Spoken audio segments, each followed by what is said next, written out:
are taking, this is our time. Just breathe, this won't be a hard fight. The truth cash out in the night.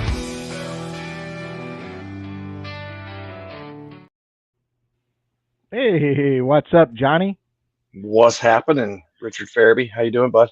I'm doing outstanding. I'm excited that I finally got a weekend off. I haven't had a weekend Really? off since last year. The whole weekend? Yep, I got the whole weekend. So my game plan is get a good night's sleep tonight after the show and go eat breakfast. Back to my normal routine. I eat at IHOP every weekend. So I'll go to IHOP at 6 a.m. and be out in the woods by 8 and do that. And come back, and if I got film or anything I want to edit and stuff like that, I'm gonna do that. And Dirt Road's like first. Yes, you are, Dirt Road. You are first. And then, but tomorrow evening, yesterday was my birthday. I turned the same age as Dirt, and Same age so as like dirt that Jesus used to walk on, yes, or dirt road, Bigfoot. same dirt. Okay, It's gotcha, been gotcha. walked on quite a bit. Um, so why does that say that? I don't know. Okay. So but tomorrow night, Saturday night, is when my friends and stuff are gonna get together, and we're gonna, kind of celebrate my birthday a little bit, But it's mostly just hanging out, listening to music and stuff. And I'm not a late night person, so I'll be back, fairly early tomorrow evening and get some sleep, and may go back in the woods again on Sunday. Don't know yet. Sunday's wide open, but I'll probably watch the Pro Bowl. I like the Pro Bowl, so Sounds like a good weekend to me. yep, Can't beat I'm that. taking advantage of it. Because I don't have a light at the end of the tunnel at work right now. So, um, you know, we got Leonard in there. Hey, Leonard, how you doing, buddy? We got Dirt Road. So far, we got two people in there. That's awesome. All right. Um, just quite a few people watching. Just only a couple in the chat room, but everybody's important. So we got a great show tonight. I mean, this is really what we've. A lot of people have heard you say the happy place, and Yeah. you've mentioned it 1,000 times on your channel, Sasquatch Encounter Brigade. So if those of you that are not subscribed, please check that out. And it's a fantastic place. I got the opportunity to go up there and see it myself and spend a few days. And it is an amazing area. It's a pretty awesome place. And the guest that we're going to have on tonight kind of started that ball rolling. You know, Yeah. If it wasn't for Happy Harris, between so around 2017-ish, 2018-ish is when I started to deal with uh, the creatures basically harassing my neighbors and me and being around here and not knowing anything about them until I had a sighting on my own property. Uh, it was full body silhouette at night, but that still wasn't enough. But from the time I started, got interested till the day I was standing 50 feet away from one, that took about 4 years. mm, And I know without a shadow of a doubt, if it was not for Happy Harris coming forward with his sighting, if he would not have contacted Captain Joe and told us his story initially, and all of us eventually wind up going out there, I can't tell you that I would have had another opportunity to have a sighting like that. right, So just about, I think about that day at least once a day, and right, most evenings as I'm going to sleep, the last thing I think about is that day, and that's all due to Happy Harris, as far as I'm concerned. right. And so I'm glad to have him on here. He had a few incidents. He had one happen when he was a kid, and then one when he was 19 out at this You, property. you're breaking And up a little bit. If y'all guys can, okay, there we are. We're back. some kind of glitch all of a sudden. Yeah, it's I've It's had all this good. thing running. I've had this thing running since 6:30 with no problems. All of a sudden we go live, and all of a sudden there's a glitch in the system. So it's kind of funny. yeah. Powers that be don't want us talking about Bigfoot, but yeah, here, I wish we were that important. yeah, But yeah, it's all because of Happy. And yeah, he's just a dude that I would hang out with, um, even if Bigfoot didn't exist. He's just a good guy. So yeah. He's a good guy. go ahead and bring him on. All right, so we're gonna bring on Happy.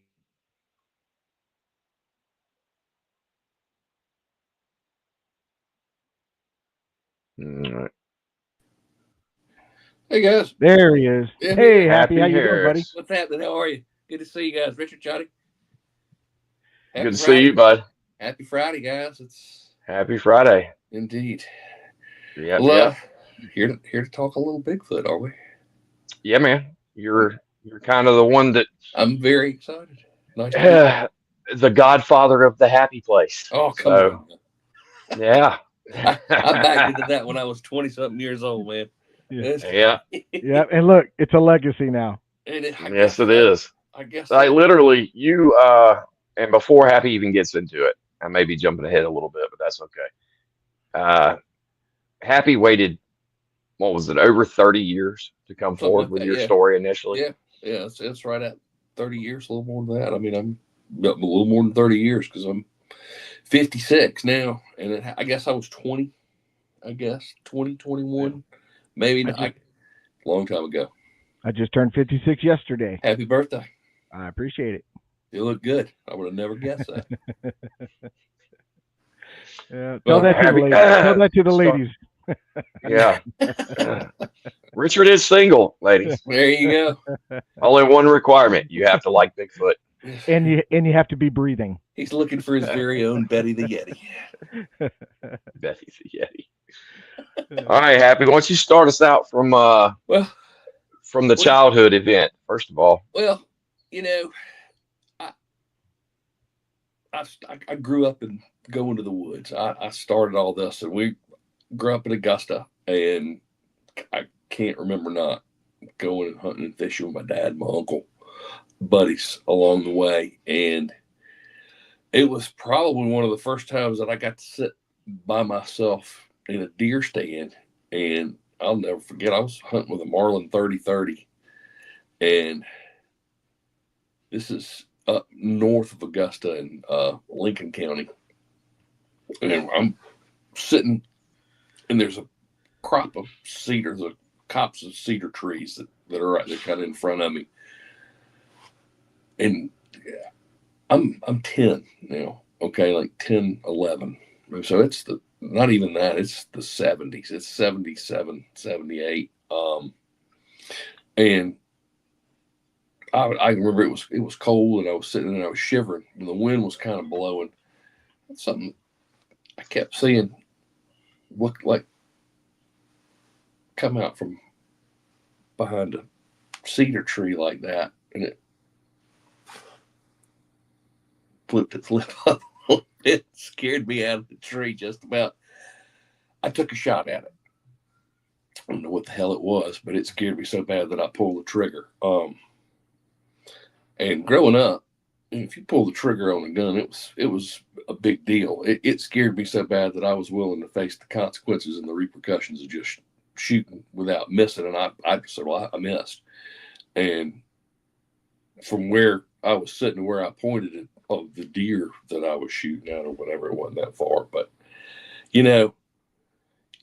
it scared me enough that it made me pull the trigger, but then it didn't scare me enough that I really didn't think about it that much again, Like it just compartmentalized. And I continued to go hunting with my dad, and come to find out, this is in the meantime, since the first time I told the story to Johnny, I talked to my uncle, and he was sitting in that same stand, and he said something came up to that stand while he was sitting into the dark and screamed at him. And he had a bow and arrow and a pistol. And in that spot, he said he said he was not going down, and he wasn't. If that thing was coming up, he had something for him. And that was about it. We stopped hunting around there probably a couple of years after that, and went down to south of Augusta, kind of where I'm talking about now, but it's a different place. So that, that first encounter, it just doesn't vividly stick out to me. I mean, it's one of those when I was listening to stuff and I was flipping through and I saw a picture, I was like, oh shit, I've seen that before in the woods. But as being 8, 9, 10 years old and wanting to be out in the woods and hunting with my dad, I just put that to my side. I didn't think anything else about it, really. And so coming along, I'd become friends with the property owner. We went to school together, and we all shared a common love of hunting and fishing. And this place, as you know, Johnny Richard, is a paradise for any of that. Turkey, deer, ducks, beaver, squirrels, rabbits, foxes. There's coyotes now, armadillos. So I had the good fortune of him trusting me enough.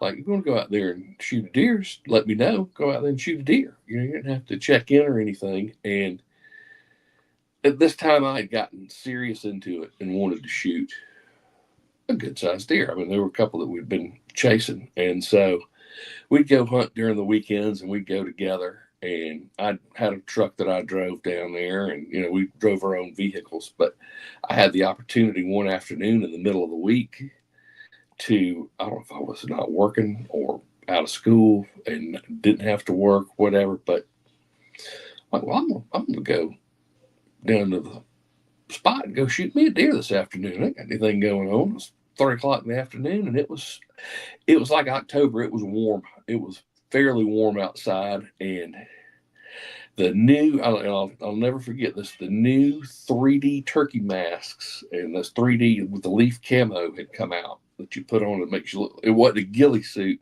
but it was that live action that made it look like the wind was blowing. So I had a hood to put on, and I was going down to the swamp where y'all been in that swamp, cut across the gas line. So I get down there. I leave Augusta and get down there. It probably took me 30, 45 minutes to get down there. Good hour and a half before the sun goes down, if not a little longer.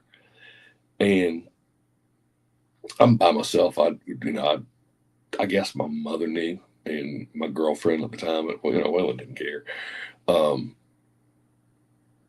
So I get there, pull myself together, and I'm excited. I'm gonna shoot me a deer. It's fantastic. It's a beautiful day outside. I mean, it looked a lot like the picture behind me right now. I mean, that's the gas line. That is the property. That is the gas line. But I mean, it looked like that kind of day. It was bright and sunshiny. And so I get out as I'm walking along the wood line to go down and take a left and cut across the gas line and go down to the swamp. I noticed it looked like a perfect blind that had been pushed up maybe a yard into the woods, not just right there on the wood line. No trees in front of you, but it was kind of sitting back in the woods just a little bit. And I was like, I'm going to sit here. Now, at this point, I had done everything completely different than we pretty much had probably ever done as far as going down there. I was by myself. It was it was a weekday. I was in my truck, which I'd driven down there all the time, but I was breaking every existing pattern that we had created. And even more so when I decided, okay, well, this blind looks fantastic. I'm going to sit down right here and lean up against this tree and put my new mask on, and maybe something's going to walk out right here. I did just that. I sat down and got situated, got propped up against that tree, pulled my mask on, and I'm sitting there.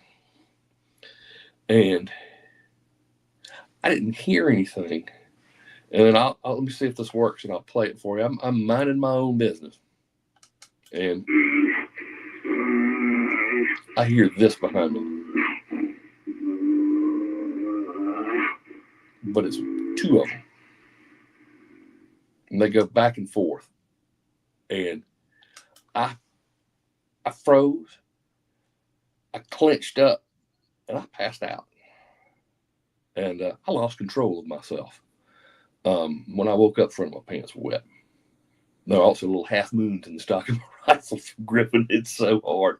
But when I woke up, I wasn't leaning against the tree. I was back in my truck. Now, I don't know how that happened. I mean, it was that sound, and my neck was sore the next day. I tensed up so hard. I mean, I was sore for a few days after that.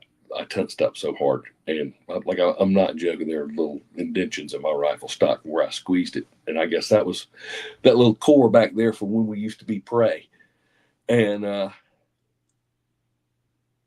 I was at my truck. My rifle was there, and I was there. I have no idea how I got there. Just absolutely no idea how I got there. I collected myself as much as I could. I had to sit there for a little while because I was rattled. And I loaded up and I went home, and that was the last time I went out there until I went out there with Johnny.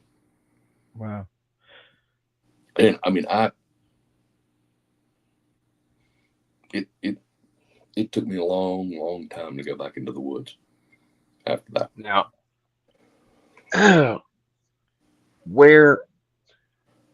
when you walked out there, Yeah. where were you parked at? First of all, where's your truck? My truck was parked.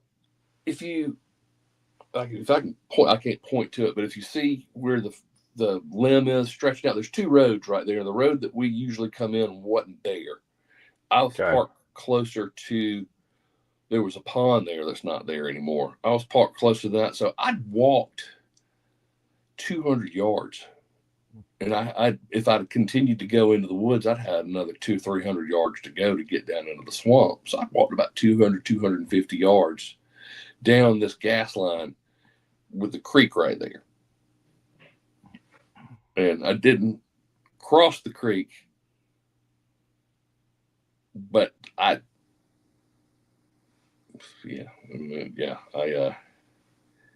said, I was just walking down the side of the gas. Now you've been out there since then, so Yes. where kind of like, because I've been there, and where you're at right now in that picture, there's It was on the other side of. Yeah, there's a big box stand right there now. Yeah, so that's about where you were parked, or further back? No, I was on the other side of that grove of trees. You know, there's where if you look where that box stand is on your left, if you look to the right, okay, and you went down where that grove of trees, that pine trees were right there, and then there's the land stopped right there. That road was right on the property line. So directly across from that hunting stand. Mm-hmm. See, and that's funny because when we were out there, that was one of the areas that I told the guys that I had heard something in that area. You know, don't know what it was, but you know, it was and stuff. And I just want to clarify too, the sounds that you played were not the sounds. Those are not the sounds that's right. You're using it as a reference. So right, to let everybody know, we're not bootlegging. Right. You were using it as a reference. That's what that actual recording right there is kind of what made me go, maybe that's what happened to me. Right.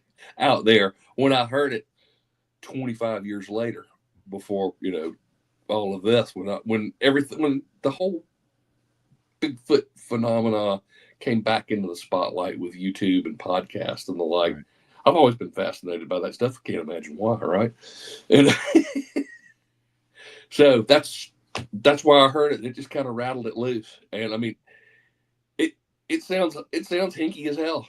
You know, it really does. I mean, it's like, you know, just some random trip into the woods, and you know, I walk in and sit down, and then wake up at my car with not a whole lot of details, but you know, as they say, I know what happened.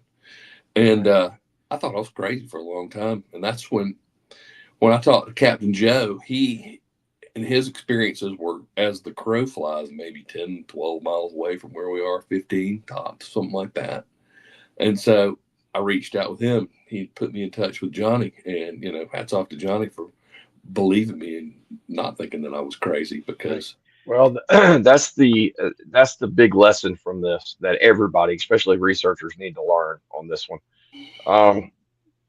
We all fancy ourselves as good judge judges of character. I don't think I've ever met anyone that said I'm just a horrible judge of character. Everybody thinks they're a good judge of character, right?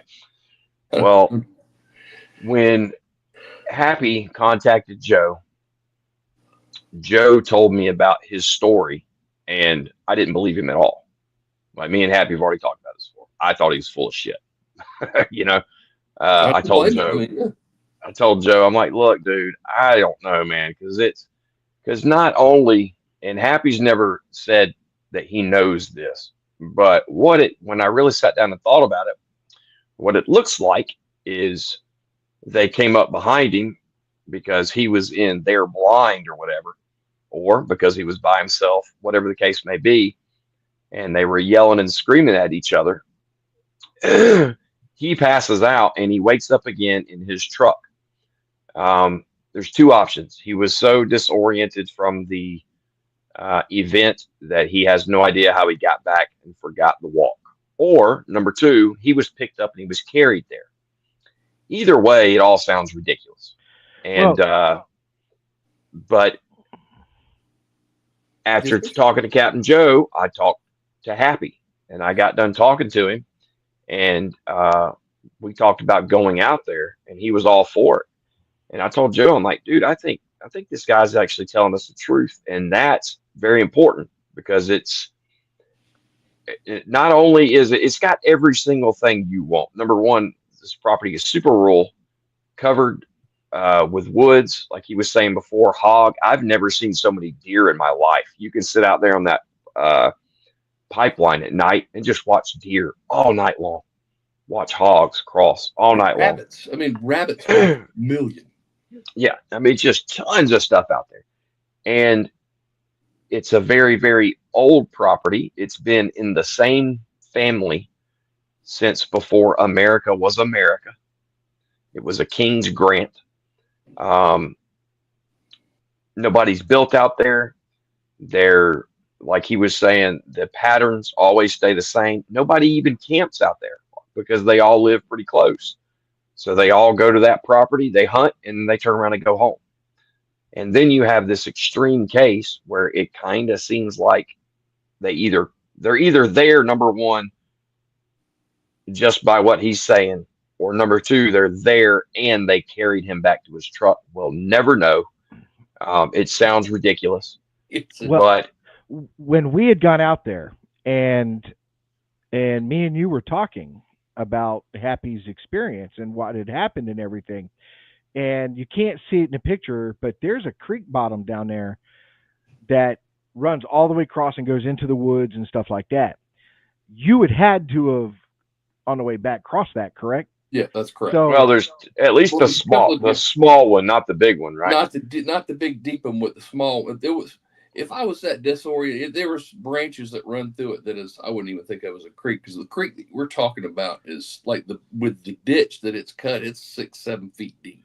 Right. You know, yeah. But there are tributaries that run into that creek. It's soupy, swampy walking through there. And right. Unless you're paying attention to how you get, you're going to be filthy dirty. And that was the key point that Johnny had brought up, was if you had walked it, it would have been evident you walked through that to get back. Absolutely. And without carefully picking my way through like I did to get there. Right. You know, stepping from hummock to grass patch over the soupy part. You know, I mean, there's spots that you walk around and you can sink up to your knees easily. I mean, it's ankle deep where I would have had to have crossed at the shallowest. And it was not just water, it was mud and spongy. Yeah. So it wasn't easy to traverse. Yeah. Oh, yeah. So that's what brought up the aspect of you possibly being picked up and brought back to your truck. I still don't understand how my gun got back on the car. Because you wouldn't be wet. Yeah, you know what I mean? Well, I wasn't. The only spot that was wet was up your own making. Pants. Yeah, was the front of my pants. It was not the cuffs. But I don't know how my gun got back. My rifle. I don't know how my rifle got back. Well, if they're smart enough to take you back to the truck, they're smart enough to take the rifle. I'm guessing either that or I was just holding them. Yeah. You probably had a death grip on it. And when they picked you up, the gun's coming with you. Out of my hands. So, but I don't know. I mean, I'll be perfectly honest with you. It's all speculation as far as that. And I mean, I'll never 100%. I really don't want to say that, but I'll never 100% say that I just don't know what happened. I don't know how I got back to the car. Well, and that goes into, you hooking up with Captain Joe and then Johnny and stuff, and them going out there.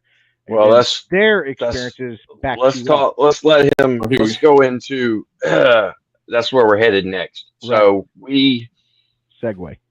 they tell us, or Happy tells us this story. I talked to him on the phone for quite a while. We set everything we talked up. for several months before we got everything set up. Right. I mean, And it probably was about 3 months, 4 months before we got everything lined up. I'm trying to figure. It was me, you, Scott DeForest, Joe, Captain Joe, and Joey Bruce. and Joey. Joey, he came up, and we all decided that we're gonna take a trip out there. Well, Captain Joe has got a buddy that's got property not too far from there, and he's got a hunting cabin. What was it, 20 minutes away? Yeah, it's probably Something like the same that. creek system. I mean, it's all connected, and I mean, as the crow flies, on the road, it's 20, 25 minutes away. As the crow Right. flies, it's probably 15. It's close. So that was the plan. Is we all go. We're gonna stay in Captain Joe's hunting cabin, and then we're gonna go out to this property, the Happy Place, and he's gonna show us around. And the plan now, keep in mind, I had my sighting on my own property, and it was very. I was convinced of what I was seeing. I had up until that point 4 years of experiences. I believed 100% that these things were real. That's what I was dealing with. I believed everybody else, but there was just a little bit of doubt left in the back of my head. And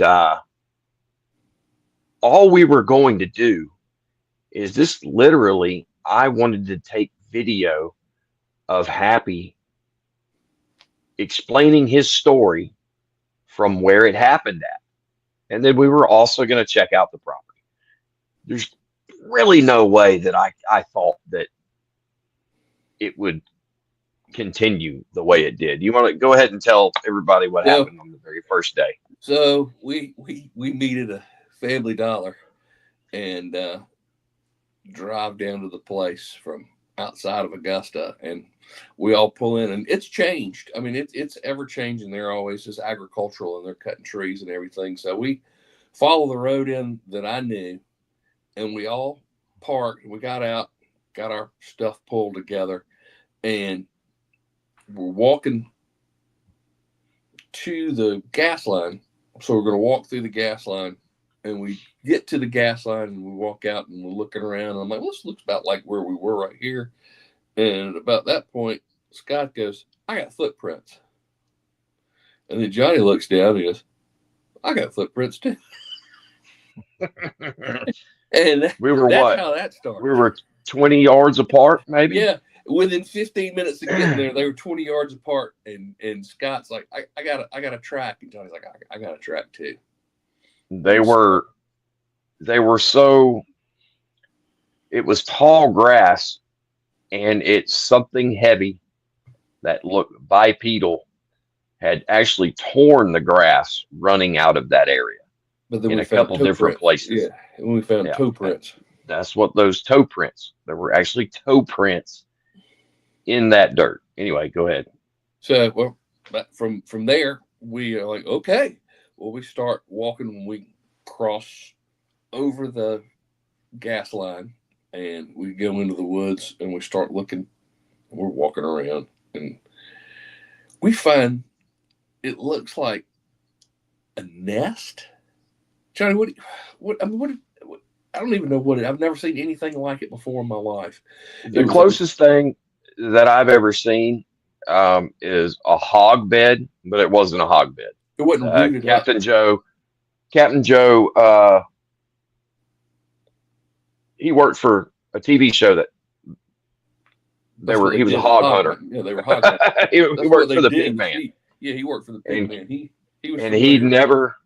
never seen anything like that either. It And was Scott hadn't seen perfect anything circle. like that. It was like you had taken a broom and swept all this pine straw in a perfect circle up into a pile, and then put a crease down, like it was circular like this. You put a crease right down the middle, and it was perfectly man-sized. Johnny laid down in it. That one, that blew me away. Yeah, So I from mean, it there, was absolutely, it from was there we're like, okay, perfectly what's next? symmetrical. So from that, we walk around a little more, and did we find the old one Yeah, closer we to found it? another one Found another one that was that had probably been flooded. 100 yards away, and it was in some fallen down trees. So at this point, it's starting to get dark, and we're like, well, oh wow. So we went, well, let's go back to the cabin, go get something to eat. We came back. Well, Scott and Johnny and I did. Joe and Joey stayed back at the other cabin and walked around there, which was another story into itself. But so we came back, and I was talking with Johnny, and it was probably the first time that anybody had been out there sitting around a campfire like that ever. And so we built a fire, and we pulled out our chairs, and we're just sitting there. Johnny's got a brand new, beautiful white Ford Bronco pulled up, and we pulled basically right there where we found the footprints. And we're sitting there, and we're shucking and jiving, and I'll let Johnny take it from here because it cracks me up every time. Well, at first it started out before, we all went and ate at this restaurant, and then we all came back together. And the property owner, he was out there, and he was playing coyote calls through his vehicle speakers, very loud. I forgot about that. So he leaves. Captain Joe and Joey, they leave, like he says. We're set up just like he says. I've got my thermal on a tripod facing behind me, or facing across the field, or whatever. We are probably, I don't know, maybe 20 yards from the wood line. And where we're parked and where we got the fire, there's no trees overhead at all. We're just too far out. And we're sitting there, and we hear these vocalizations. Now, if you go to the Sasquatch Encounter Brigade, I think it's the last video I posted actually going over those vocals, I think, again. Yeah, But anyway, we hear it almost sounds canine, but it's these loud, very close howls. Well, you could hear us saying, "Oh, that's a coyote." I mean, when we were talking, Right. We thought, yeah, that's a canid. That's got to be a dog or a coyote. right. But it was weird because it kind of sounded almost wolfish. Well, what I didn't realize, now there's more to the story, but what I didn't realize is when I got home and went over the audio, there is the kind of canine howls, but after the howls, there's definite, their vocalizations, and they go, one thing I'd bet my life that it was a Sasquatch. In fact, I think the first howls, I think, was them too. Mm-hmm. I don't think it was coyote at all. I think we just misidentified it. So at this point, we don't understand what's going on yet. And we're sitting there around the campfire. I keep going in the woods. Well, we all do. We keep getting up and going and getting firewood and stuff. And we're talking, sitting around telling stories. We had that sonic ear. Remember? We had that sonic little, little cheap parabolic that started picking up this weird tick, tick, tick, tick, tick, and it was electronic. That was super weird. And we were spinning it around, and so we were focused on this because it was weird because it wasn't doing it every place you pointed, and it was picking up some static. So about that time, Johnny. So I hear behind me, it sounds like a soft thud, like something's hitting it, like dunk. And it's barely audible. And I asked them, I said, "Hey, do y'all hear that?" And they're like, "What?" And I'm like, "I don't know. It sounds like something hitting the ground behind me." And right after I say that, or say that, you hear whack, freaking rock hits my brand new vehicle. And I said, y'all hear that? I heard Don't you? that. And they're all like, yeah, we heard that. I heard that. But I've got a GoPro. The reason why we got all this recorded is I got a GoPro sitting on the hood of my vehicle. So it's getting all this audio. So that happens, and now we know they're there 100%. Yeah, They just threw a rock. Right, something's going on.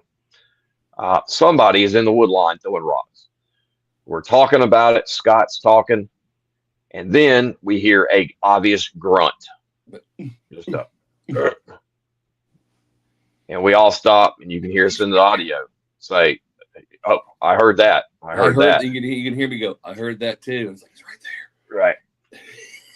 So I'm coming out of my now I'm excited. Like I'm giddy like a kid because I know they're just inside the wood line.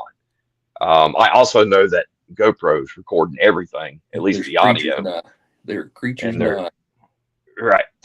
And so I'm trying to scoot over towards the thermal camera, and we're trying not to be obvious. But then Happy, he's like, screw it. He wants to see one. So he reaches down and he grabs his flashlight and he turns it on. And right when he turns it on, I say, don't shine, because I didn't want him to shine directly on them. Well, we didn't hear it at the time, but the audio picked up. Not only did it pick up like a mouth pop that none of us heard in person. It's super obvious. I don't know why we didn't hear it, but we didn't hear it. Because we were a little. But when, right. Yeah. Because they were freaking Sasquatch in the woods. 20 feet from us. And when he turns this thing on, Richard, I'm telling you. When and I got to hand it to him, man. I mean, he stuck in there just like we did, but he went to turn that flashlight on, and I say, don't shine, and he turns it off. And again, when I get the audio home and I'm going through it, right when he turns that flashlight on, you can hear. Did not like so this thing. It did not like that flashlight at all, is what we think. But that's pretty much. That was the last thing that happened right there for that night. Because I guess we at that point they're like, all right, we've seen enough of these yahoos. It's time for us to go. Right. But so at that point, like, what? I'm not crazy. I know I'm not crazy now.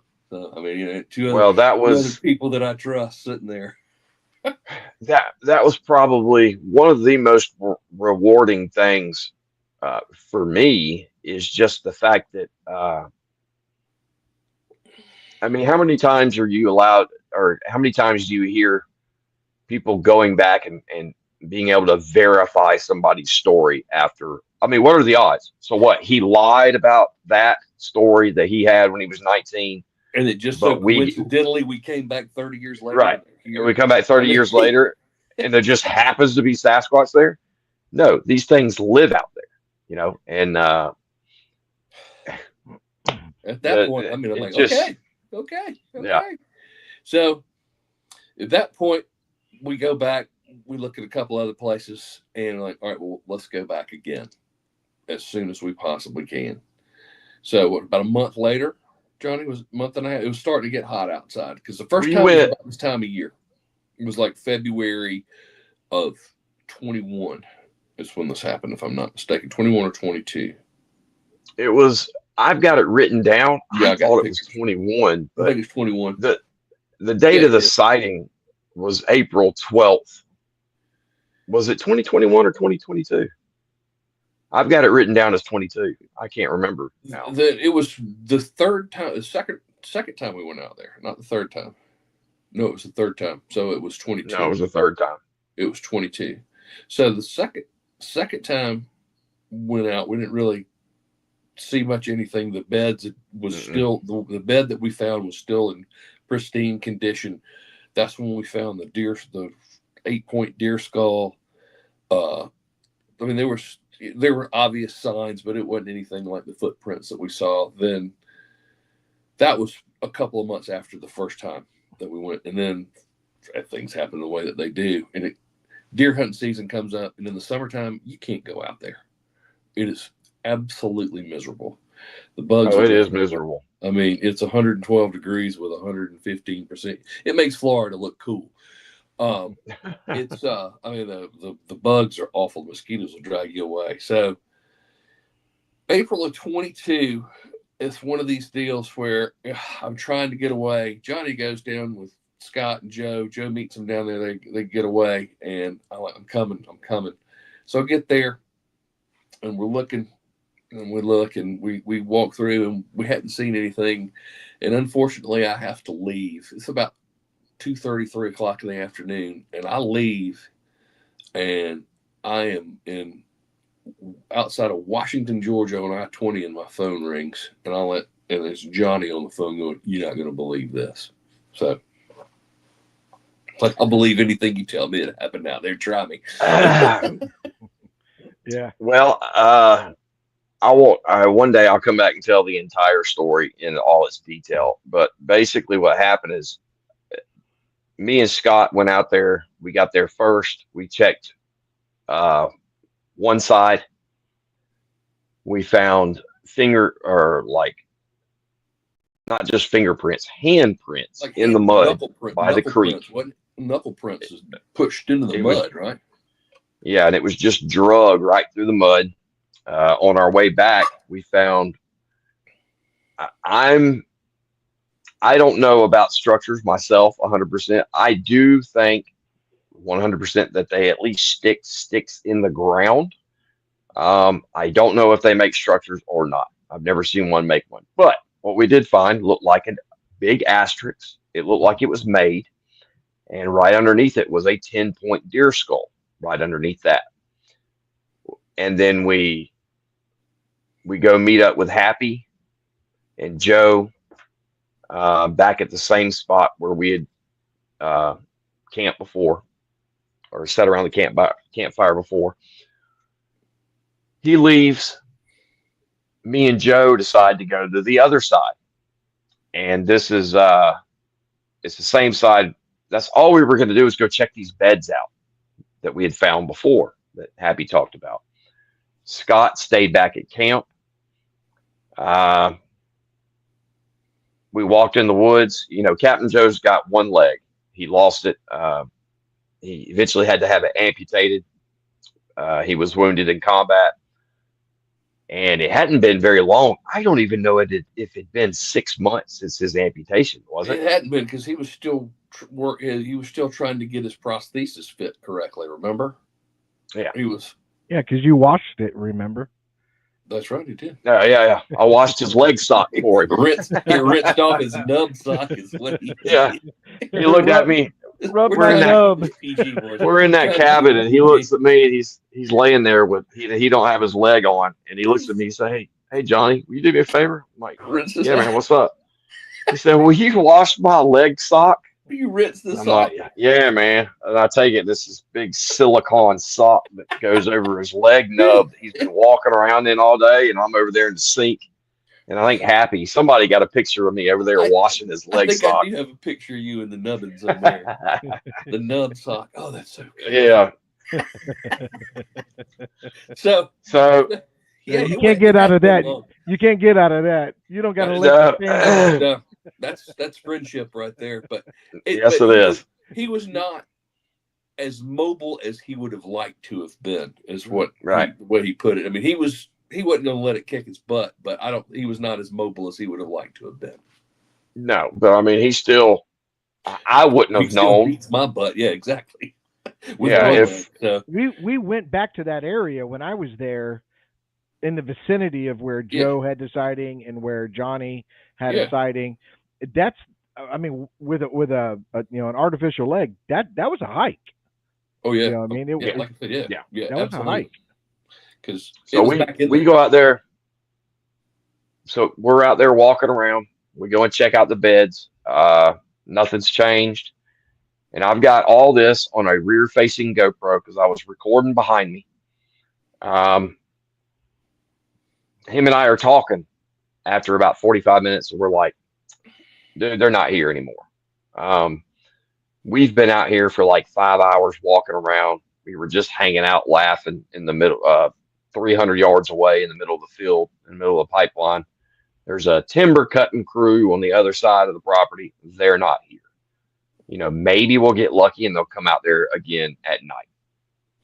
Well, however, 20 minutes later, him and I are walking. He's about 60 feet behind me. And for whatever reason, I stop dead in my tracks. I look up and there is a Sasquatch standing 50 feet away from me. And it's all black. It's got a white goatee. It's got like a big tuft of hair up front, like a cowlick kind of.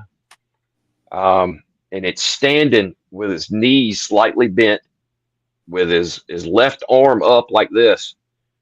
And he's got his head like this, and he's scowling. He's like what he looked like. His face was, I don't know if it was shadow or not, but from what I can remember, it was super gray. But I do remember the gray on the inside of his hand that he had up like this, because he was solid black, super black. And I could see that light gray of his hand right there. And he just stood there, and I locked eyes with him. And all I could think, because I wasn't recording in front of me, is I got the rear facing GoPro. So all in one motion, I put my hand in my pocket for my, to get my phone, and I turned my back towards it, hoping that when I turn, I'll get him on the GoPro. Well, I found that later on that when I turned that direction, it ran that same direction. So as I'm turning, the camera's behind it. So that happens. I yell back to Captain Joe, Joe, they're here. I just saw one.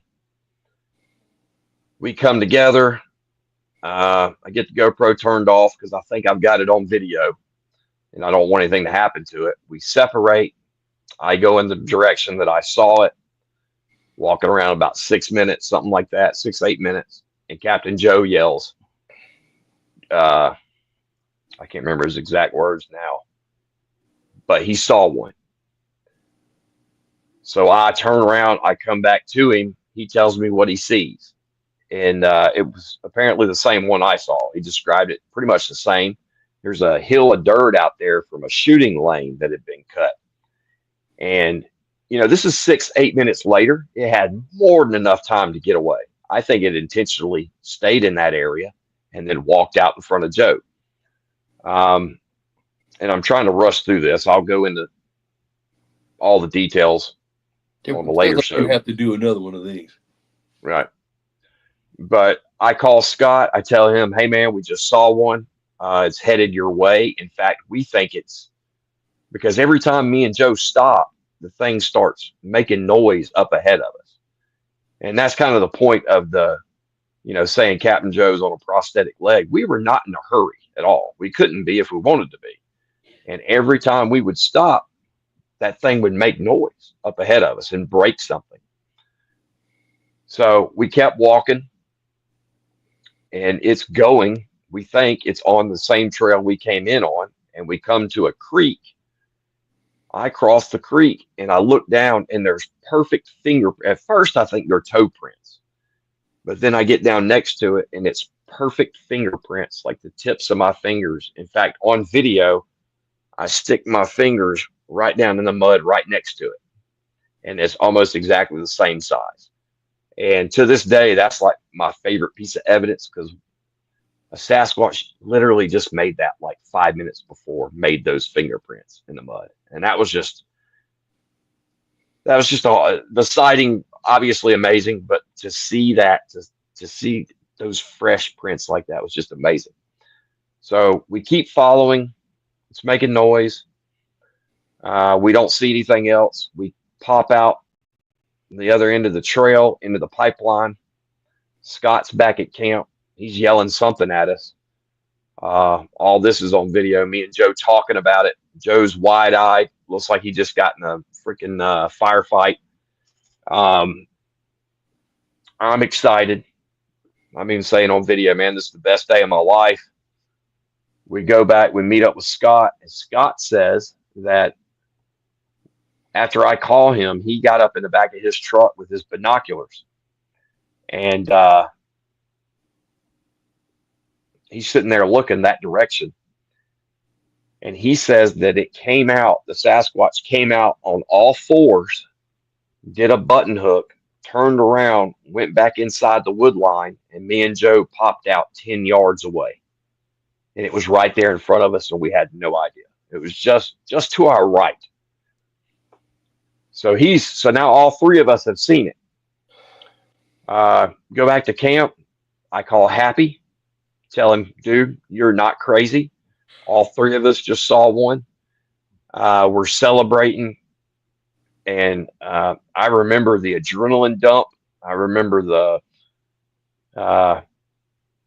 it's just an amazing feeling. I just did not think it could get any better than that. And I had actually set my thermal camera up, pointing in that same direction on a tripod.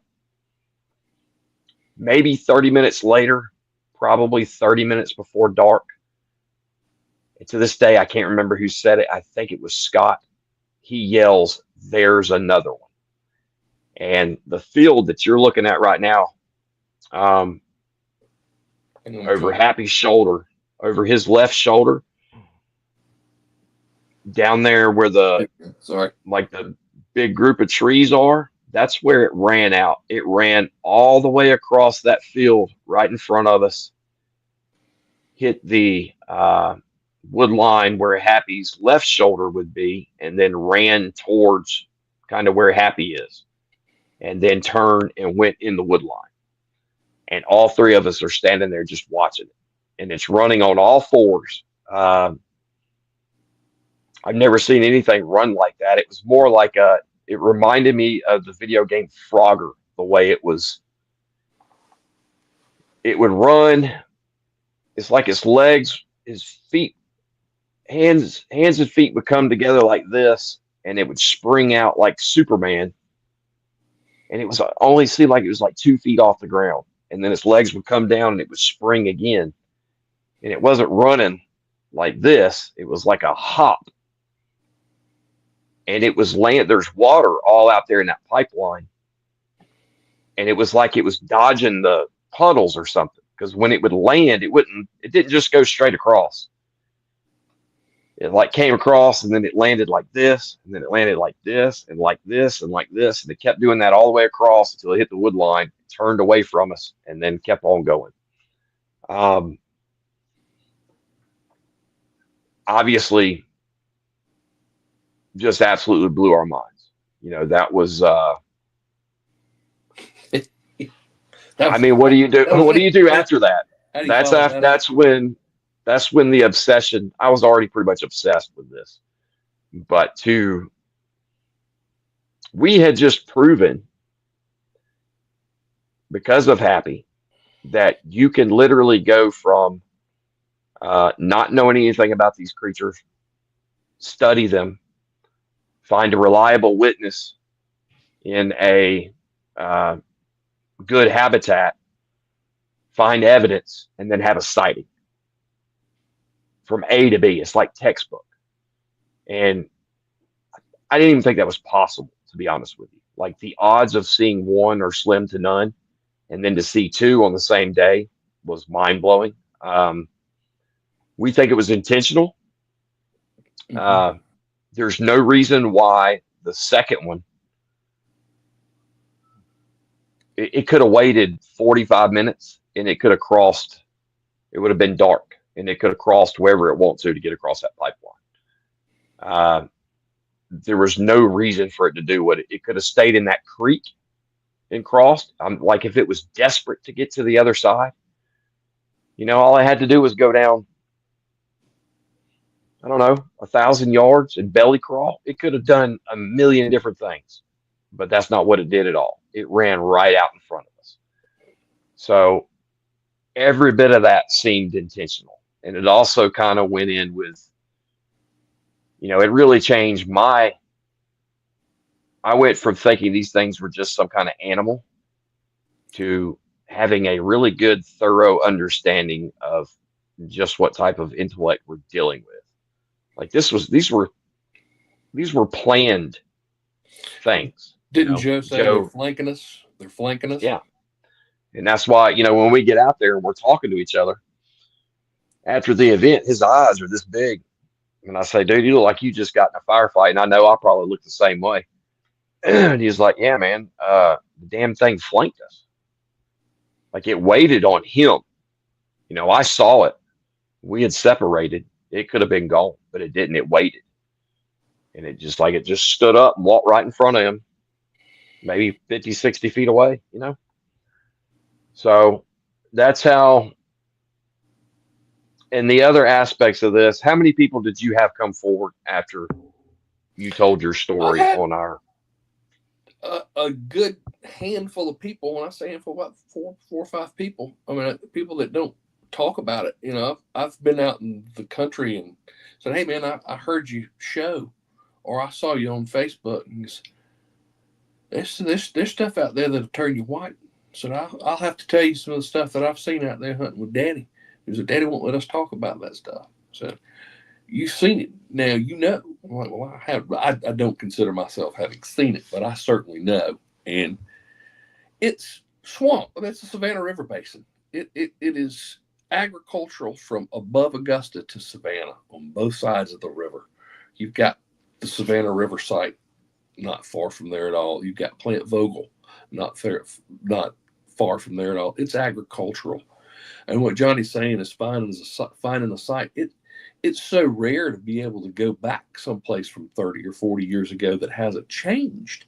Is where we're very fortunate in the fact that, the landowner is a steward of this land, and it's something that he takes great pride in. And I'm very fortunate, regardless of all this, to have been able to go out there and do the hunting and fishing that I did coming along and to still have access to it. And for him he still doesn't believe us.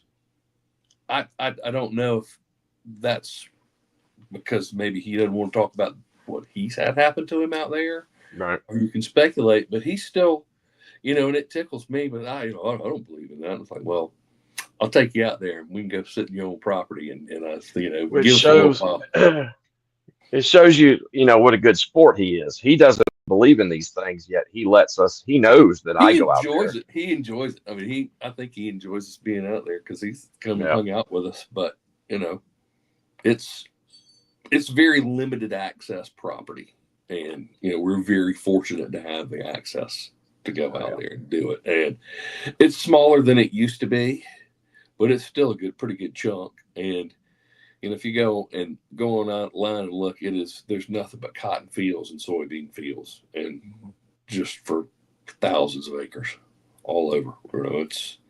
It's rural. It is agrarian as it can be. Yes, it is. And we're going out there this week. That's right. So first trip to out of 2025. Trying to beat the gnats. Yeah. We have gone out there during the summer. We're having some. And let me tell you, man, that was absolutely miserable. It was. Whenever everything bites you, and like I said, it's the humidity, and it just saps you. There's sand spurs and snakes, and it's pretty rough. Yeah, it's pretty rough. But I do it, because we don't go out there when it's deer hunting season, because that's what the property owner. That's what it's for. That's what it's for. He quality manages deer out there, which that's why we're finding these giant antlers. There's tons of them out there. Big fat juicy does, and lots of them. Which he's lamented the fact that he needs to shoot some more, and I've volunteered our services. Oh yeah, we could do it. There's hogs out there. Last time I was out there, I shot one. Not good enough. We weren't prepared, but man, there's hogs. Go ahead. Well, Johnny's got a 12 gauge Bronco, and it'll take out a deer quick. Oh yeah, right, he does. I finally got it back after a month. It was $12,000 worth of damage. I'm glad you're still sitting here to complain about $12,000. Oh yeah, which could have been a lot worse. Yeah, man. Glad you're okay. Yeah, it could have. But yeah, it definitely could have. But anything else, man? What? Other than that, no. I mean, I'm listening here and there. I'm still hunting out in West Georgia, and I saw several this year, but I didn't put any in the freezer. But I'm out there sitting in the woods again, which is partially thanks to you. So I'm definitely. It's not. Yeah, I'm sure having facilitated. Come on, man. I probably wouldn't have done it without you, and to have it happen the way that it did, if they, whatever they are, wanted to do something back then, and as we've seen now, they could have. But I'm still not going into the woods without a 12-gauge shotgun, period. and so, but I'm a lot more comfortable than I have been, and don't have a problem walking. But you faced it head on is all I'm saying. I know, all of us being there together, all of us being there together, it definitely, there's safety in numbers and all that, but happy, like you said before, you basically quit going in the woods except for what you'd go fishing and you did some duck hunting or something every once in a while. Duck hunting, bird hunting, stuff like that when there's lots of folks around. But I hadn't gone and sat in a tree by myself until 2 years ago. Since then, and so I do that every time I go hunting now. So that helped quite a bit. Well, that's good, man. Yeah, my encounter was similar to yours, where it was a vocalization. And it scared me to death, where I didn't go back hunting either for a long time. And I still don't hunt. I've never hunted again. But getting back in the woods is a difficult thing. It really is a difficult thing.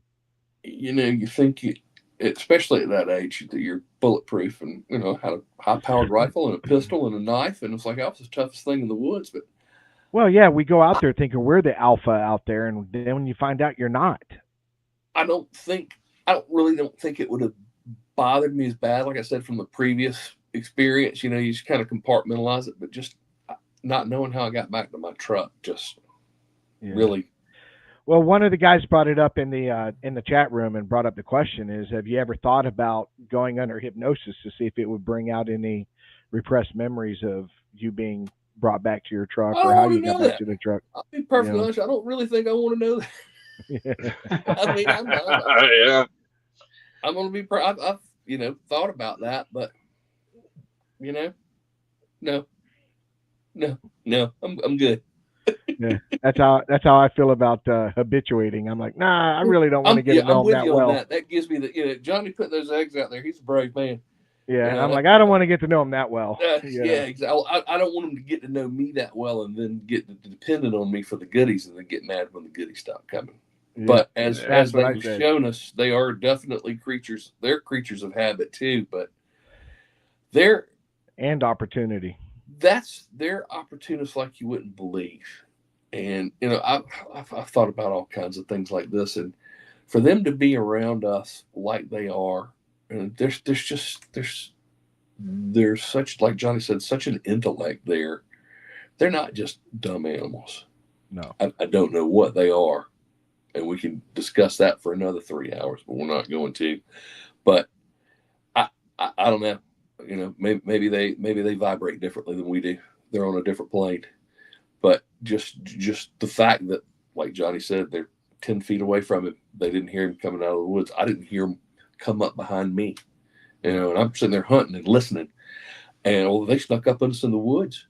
Well, I truly believe, regardless of size, I think, I've been within 10 feet of a bear and never heard him. We knew he was there. We knew it because we were, me and some rangers, this is, 20 years ago, we're trying to force them out of the area.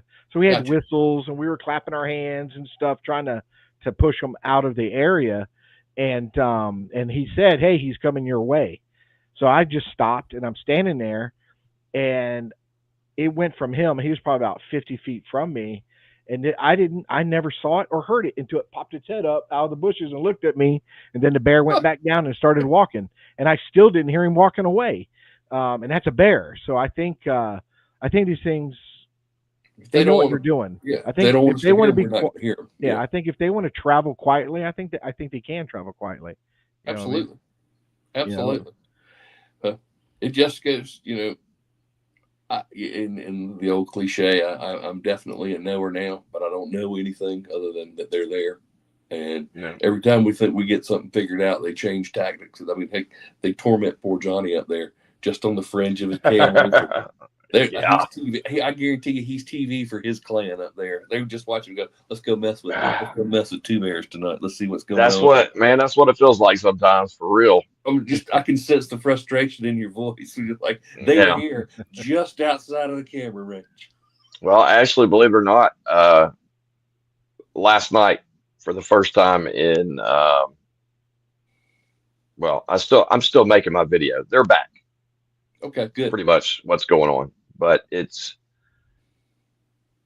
this year it was September and October, and then absolutely no activity during November, December, and almost all of January. And then night before last, I finally started getting indications, and then last night they're back, and I've got videos, and those will be up soon. But I'm happy. That's cool. I just wonder Yeah. where they go. I just wonder where they go. Well, me and Richard talked about that when we were on Dirt Roads podcast the other night. Just spitballing. Do they actually migrate?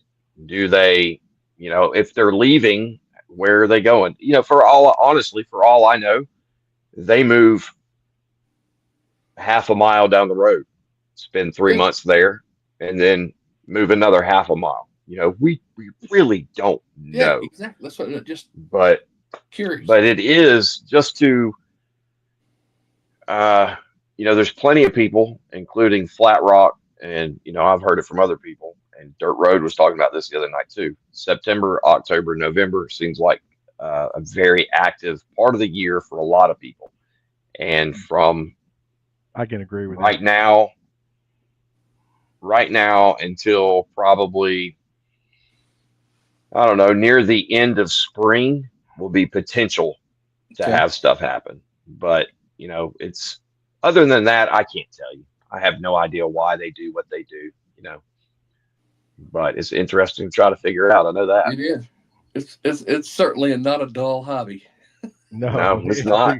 It's expensive. Not at all. Yeah, Yeah. absolutely. It Yeah, makes it is. look kind of inexpensive, doesn't it? Oh, yeah. I bow down to no sponsors. There you Yeah. Yeah. go. The That'd be Georgia great, Hat actually. Company. This is the Georgia Hat Company. There you go. Well, Happy, thank you for coming on, bud. Well, let's see Thank if anybody in the chat room has any questions before we end this. If anybody said hello or anything, I can't see the chat. I just Richard's turned it running on, everything tonight. and you can tell Dirt Road Bigfoot. It's close to Fort Eisenhower, so. Yeah, and he also one of the questions. It was a good question. Do you have a timeline, an estimate of when you sat down and this incident happened and you passed out, and when you About 45 realized? minutes. Well, about an hour. I mean, it was like 30 minutes before it happened, and then from there, it's probably about 45 minutes before You came got to. your senses back. I and- came to enough to realize how the hell did I get back to my truck? Yeah, because that was one of the questions. Was Yeah. what was that time frame? Yeah. So Yeah. it wasn't a short amount of time, but it wasn't a long time. It's about 45 minutes, about 30, 45 Yeah. minutes. Yeah, because That's I a didn't know long- how. Yeah, go ahead. That's a long period of time to not remember, though. Yeah, man. That's scary. That's yeah, man. At least That's my freaky, pants are dude. still on. Is all I can say. yeah. I don't believe you're in this for the hunting, are you, fella? All right, there. Oh, We tried to man. keep it PG. We tried to keep it. now we know why he doesn't want to do hypnotherapy. Certain doesn't things want- you just don't want to know. Things that he doesn't want somebody to pry. dirty palms and dirty knees, and Yeah. I feel like I have been. I just want him to give him a keyword, and every time we say it, he clucks like a chicken or something like that. Oh God. Oh Every time he Lord. say the happy place, he runs around. And wet my pants. yeah. well, guys, thank y'all again for having us on. Johnny, I'm looking forward to it. We will Yep. absolutely talk before then. And Richard, the invitation's open, man. Anytime you can get away. I know you covered up with work, but Yeah. love for you to come up and go. Yeah, I enjoyed it last time. It was, we ended up leaving one day early because we knew a storm was coming in. Yeah, It it was was a, it that was a when bad, you were down there a when that bad rain. bad rain came through there. So we were able to get a couple of days in before it had to hit the road, and we just decided the night before to this, let's leave early. And Good call. and by the weather, yeah, everybody said that was a good call. By the next morning, it was Yeah. pretty bad, and packing up all your camping gear and tents and all that while it's raining, It's or not fun. even that, when you pack it away, it's wet. That means you got to go home, unpack back it, up. set it back up so it'll dry out. So we really just wanted to avoid all that, and let alone it's a 12-hour drive.